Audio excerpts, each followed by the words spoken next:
sedang melakukan penyelidikan dan penyidikan. Kami tahu kasus ini menjadi atensi publik, ketertarikan publik terhadap peristiwa ini sangat tinggi.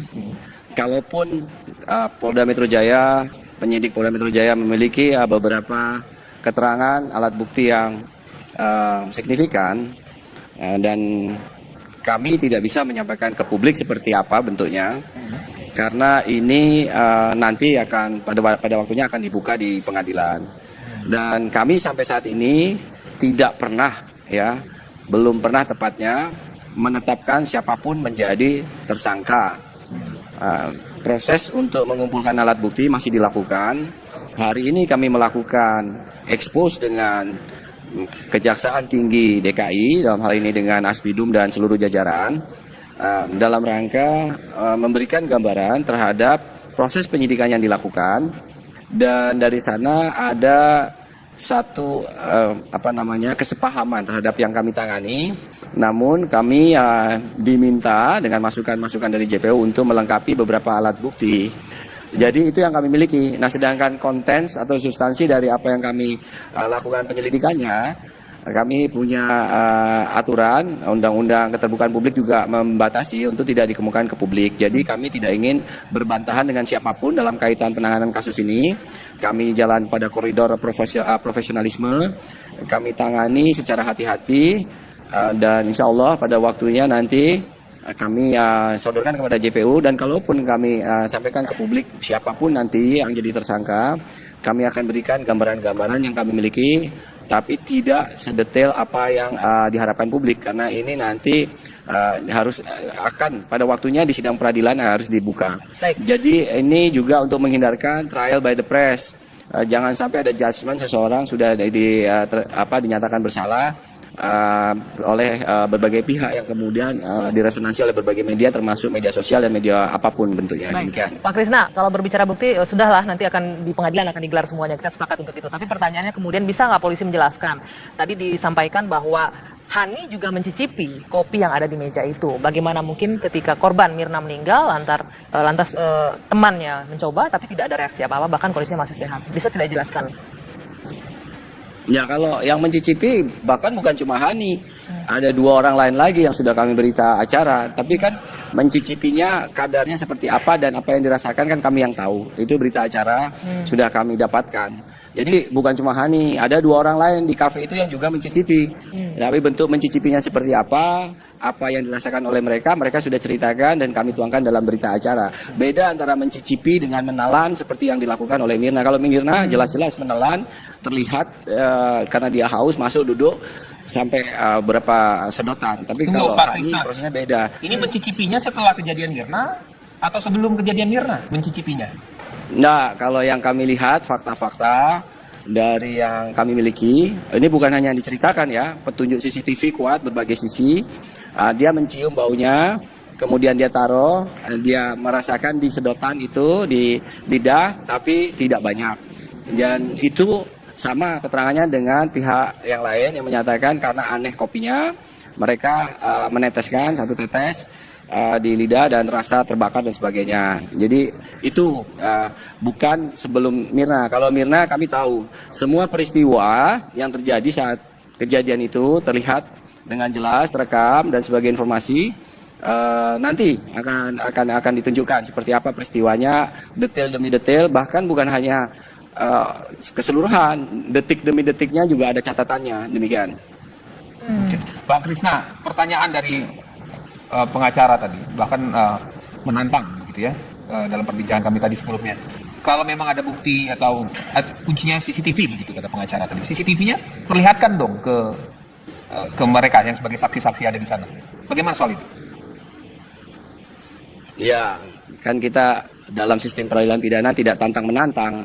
Kami bicara prosedur sistem pengungkapan kasus melalui penyidikan sesuai dengan norma KUHAP dan Perkap peraturan Kapolri yang sudah diatur. Jadi kami juga bukan menangani kasus yang banyak terjadi di Jakarta bukan karena ini atensi publik. Tadinya juga bukan atensi publik, karena kami tangani juga jadi atensi publik. Artinya ini kita tidak bicara tantang menantang, kemudian bantah-bantahan. Itu nanti diselesaikan di pengadilan untuk itu gitu. Ya, Pak Krisna, siapapun ya, saya kata. Tapi sekedar mengkonfirmasi bisa ya, tadi Anda mungkin mengikuti perbincangan kita dengan Jessica, ada beberapa hal yang dibantah tadi bahwa dia tidak meletakkan tas untuk mengutip kopi, tas itu ditaruh di meja, kemudian pindahkan ke kursi, itu semuanya sebelum kopi datang. Nah, konfirmasi, bisa dikonfirmasi nggak hal itu? Tapi jawabannya Jessica membantah bahwa meletakkan tas di atas meja dan menutupi kopi. Tapi menurut pengakuan Jessica, tas taruh di meja, kemudian dipindahkan ke kursi, baru kemudian kopi datang. Ya, apapun keterangan dari yang disampaikan oleh yang tadi di studio, silahkan saja. Kami tidak ingin berbantah-bantahan di media, jadi kami tidak perlu mengklarifikasi, tidak perlu mengiyakan atau mentidakkan, karena di sini bukan tempat untuk memberikan klarifikasi terhadap proses penyidikan yang dilakukan oleh Polda Metro Jaya. Saya kira itu.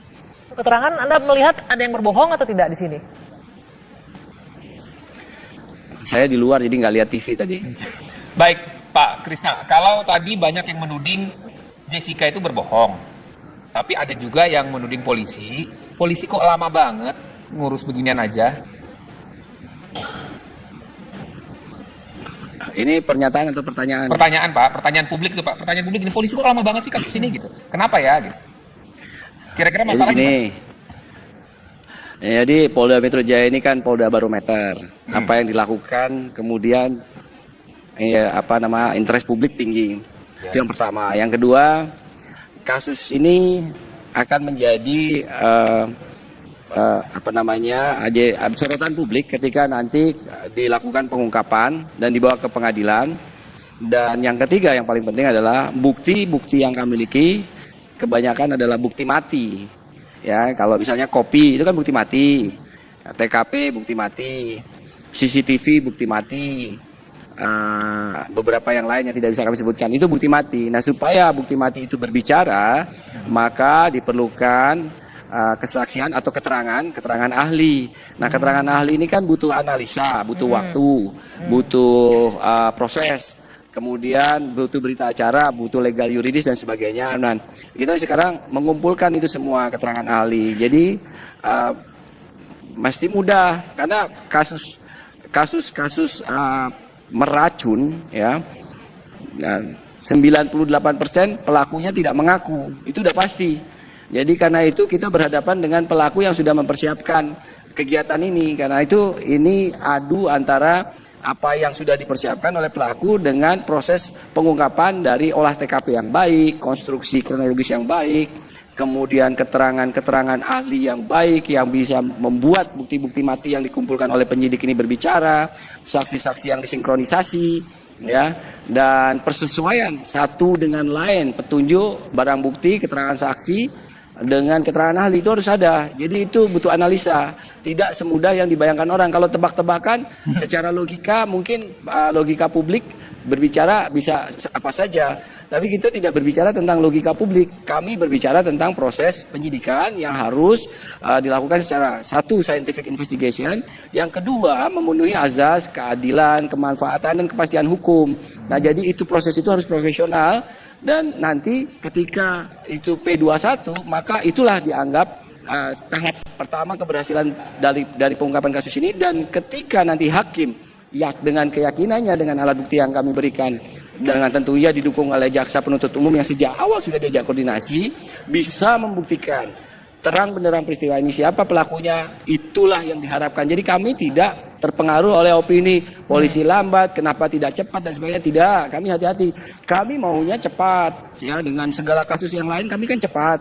Tapi kan ada proses-proses yang di luar kendali kami gitu. Ya. Tapi apakah hingga saat ini dengan bukti mati itu polisi sudah mengantongi siapa kemungkinan besar pelakunya? Ya, kurang lebihnya dari hasil yang tadi kami ekspos dengan jaksa penuntut umum, penyidik dan jaksa penuntut umum mantap dengan apa yang kami lakukan, mantap dengan paparan yang kami sampaikan, mantap dengan sodoran-sodoran alat bukti yang kami sampaikan. Namun jaksa penuntut umum menyatakan, memberikan masukan ada hal-hal yang harus ditambahkan, harus ada yang pemeriksaan yang dilanjutkan atau diulangi atau dimasukkan. Nah, itulah yang sekarang kami harus lakukan. Enggak, pertanyaan Jadi, saya, Pak Krisna. konstruksi itu. Ya, pertanyaan saya adalah Ya. apakah pihak kepolisian sudah menentukan, sudah bisa melihat ini arahnya ada kemungkinan pelaku si A, B, C, apakah polisi sudah sampai ke titik itu? Ini begini, saya sebagai direktur tidak bisa berbicara, mengeluarkan statement yang asal pendapat pribadi. Karena kami harus bicara, apa yang saya sampaikan adalah hasil gelar perkara. Jadi nanti, apapun hasil gelar perkara, itulah yang akan disampaikan ke publik. Karena gelar perkara itu nanti memberikan kesimpulan atau rekomendasi dari segala analisa atas apa yang dilakukan. Saat ini saya tidak bisa memberikan keterangan apapun tentang hasil penyelidikan yang dilakukan oleh penyidik. Demikian. Baik. Ketakutan, salah satu ketakutannya adalah Pak, kalau tidak segera cepat diungkap, keburu kabur katanya Pak. Ini baru masuk nih Pak pesannya. Ya, kita punya cara lah untuk menangkap Baik. orang, nggak usah khawatir. Baik, terima kasih Pak Pak Krisna. Krisnamurti, sudah terima kasih waktunya. berbincang bersama Kabar kami. petang. Kabar petang masih akan kami lanjutkan pemirsa usai jeda saat lagi.